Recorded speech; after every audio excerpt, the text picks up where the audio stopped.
Hey everybody, this your future Reverend-Doctor Tiara J. Stevens. The title of this video is called The Power of Sensitivity. Now, a lot of people wouldn't see a power or a gift in being sensitive. I hear a lot of people saying that sensitivity is a blessing and a curse, or that anything is a blessing and a curse. And I really don't like that terminology, because when you say something is a curse, you know that you're literally cursing yourself, right? I'm going to do a video on the power of your word. Even the Bible talks about the word made flesh. When you are saying that you are cursed and you got bad luck and you got this and that, you are literally making that flesh.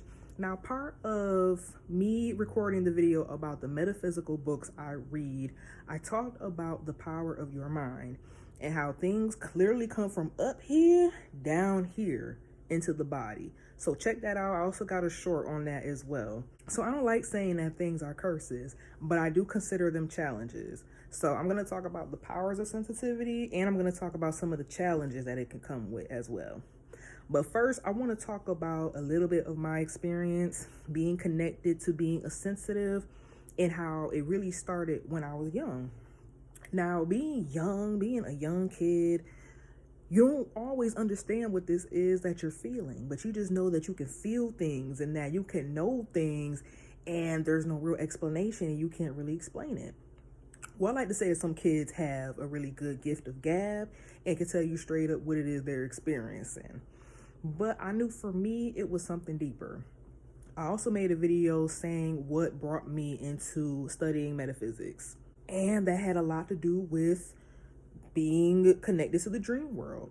So a part of that sensitivity is being able to see, sense, and feel spirits.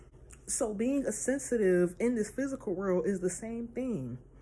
We all encase and embody a spirit, and you could feel that around you with people. You're also very connected to your own emotions, so you're very sensitive to what you're feeling even inside of you. So if you grew up and people thought that you were too sensitive, maybe you couldn't take a joke, you got your feelings hurt very easily, or you were very overwhelmed with being around a lot of people, that's a sensitivity to energy, emotions, spirits, etc. Right? So what are the powers in being sensitive? The power is in itself of being able to feel those things, because when you feel those things and sense those things, those are a sense of knowing. There is truth in feeling. You hear terminology like being able to read a room or being able to feel a vibe or catch a vibe. You know, that's what a lot of my generation, the generation before me or after me is saying. And those are all relevant to you feel something, you sense an energy, you have an understanding of what's happening in your environment and what's happening with people around you. You can hear what's not being said. You can see what's not manifested in the physical. Those are all parts of sensitivity, and those all have information within them.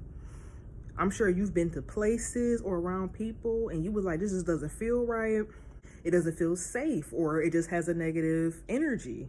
I should go. I shouldn't be here, or I shouldn't be dealing with this person, or I'm not going to give this person a lot of my energy, or whatever else. That is a sensitivity. When people say certain things that you don't like, you have a knowing that you didn't like that. You have a knowing that maybe that wasn't the most respectful thing to say if you felt disrespected by something, or you just didn't like that joke.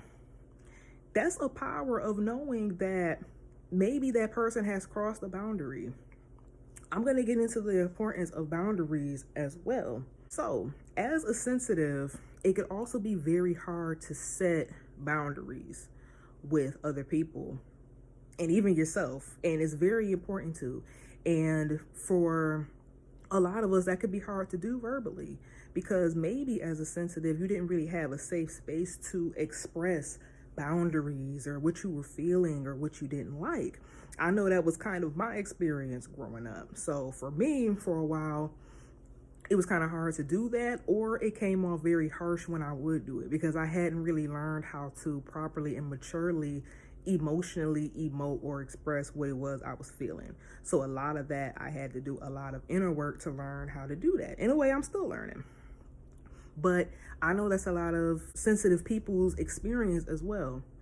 Know that your boundaries can be energetic as well. I prefer to exert my boundaries energetically, but a lot of times it is going to be more appropriate and more necessary to speak them verbally. But start off with energetic boundaries. Yes, that is a thing. I've had a lot of people who would say that they knew just by my face, not to approach me or not to say much to me or to keep it short with me. That is an energetic boundary. And there's nothing wrong with that. Don't ever let anybody make you feel like it's a bad thing to set your boundaries energetically if you really don't want to speak the word. Sometimes I don't even have the energy to want to speak. So I'd rather communicate with my body. They say that most of your body language, or most of communication, is body language anyway before words.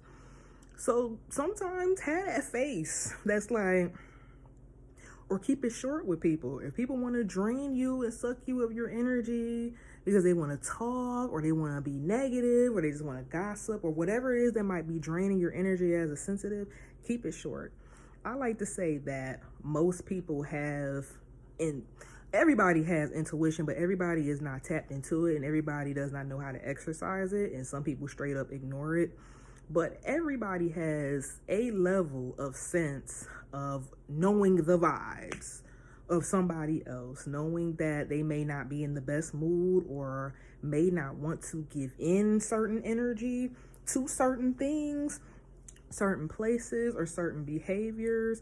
So sometimes speaking through your body language or your face will do the trick. Like I told you, plenty of people had told me that they caught the vibe when it just wasn't something that I wanted to participate in, or I didn't want to be bothered too much, because that's how I conserve my energy.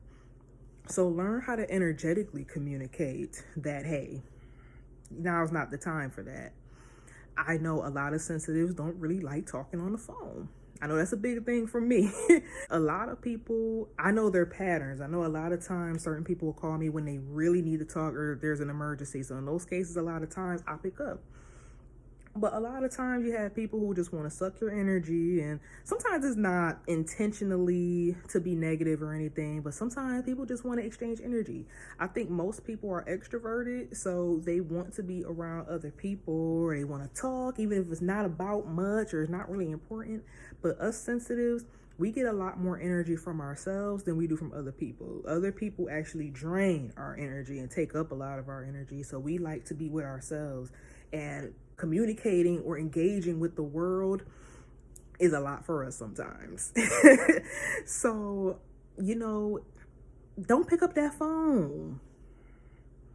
Yes, I'm that one that's going to tell you, if you don't have the energy or the space, don't pick up the phone unless you know it's an emergency or somebody communicates, hey, it's an emergency or I really need to talk.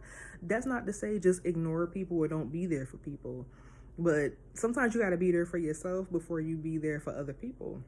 Some people have the element of sacrifice, and I do believe we have to sacrifice sometimes. But I'm more of a believer that you can't do nothing for other people unless your cup is full. I can't fill your cup up if there's nothing in mine. And right now, there's nothing in mine, so I have nothing to give you. And that's okay. Again, don't let people make you feel bad about that. But again, I think there's more power in being sensitive than there is it being a curse. You just have to know how to navigate it. You have to know how to navigate yourself. And that's also the power, because when you're sensitive, you should be tuned into yourself to know what you're feeling, know what you have energy for, know what you don't have energy for, knowing what you can tolerate and knowing what you cannot tolerate.